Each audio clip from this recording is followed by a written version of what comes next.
World War II and the Japanese internment. The attack on Pearl Harbor was an attack caught by surprise for America from the Japanese, and it was from this event that triggered an unjust historical event in the US. That is the Japanese internment. It was an executive order approved by the United States of America President Roosevelt. What was triggered was the instructions to all persons of Japanese ancestry living in the areas across the West Coast to get ready to move to a camp where they can be supervised by the military. This was done to ensure America that the Japanese were not a threat in the West Coast under the supervision of their military. Families, American born or not, were forced as a whole to move into these isolated jail-like environments due to the hands of their lineage. This was outrageous, an outrageous reaction to Pearl Harbor, and it was justified with the claim of protection and national defense. And they were told to bring what they can carry, forced to lose businesses, property, and interrupted education for college students so that the order would go about smoothly. And what was even worse is how the local Americans reacted, posting signs of discrimination against the Japanese as they did to the African Americans.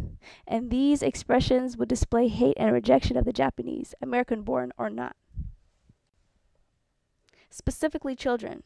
All Japanese were ordered to evacuate their homes and enter these camps where children and their lifestyles changed radically. Innocent children fell victim to the order as well and weren't overlooked as potential threats. They were seen as threats.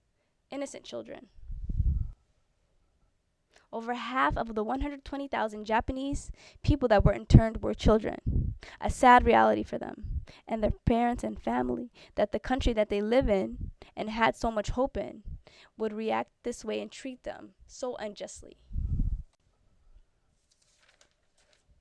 To make the best out of this horrible, prolonged situation these Japanese were in, they created strong community bases where sports leagues were created and events that expressed their culture took place. Boy Scouts were created. These Japanese made their lifestyle appear better than it was in reality.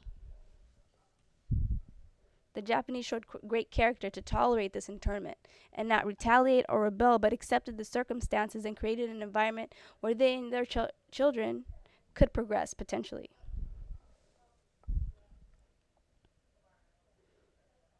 And it's interesting to know that these Japanese were so strong morally and with their character and how they reacted. Of course, this would be a sad situation to be in. I couldn't imagine myself if I and my family had to go to a jail together and be supervised and be guarded with barbed wires.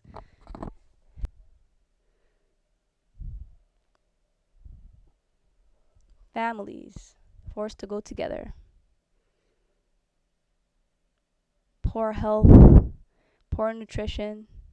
They were not given the opportunity of a lifestyle that they wanted, but were forced into a lifestyle that they did not want at all. With the education of the children, their school environments were not the standard. Barracks were used as school centers, and teachers weren't provided the resources they needed to teach. Gradually, textbooks and other supplies arrived, but these school centers were still lacking. To conclude, the Japanese internment is a harsh memory to those who experienced it and had to adapt to the new lifestyle. We can say that the money settlements and the apology letters is not enough of an apology to the Japanese, and the interruption of having to be moved to a camp and start a lifestyle that they did not want to live, but had to live.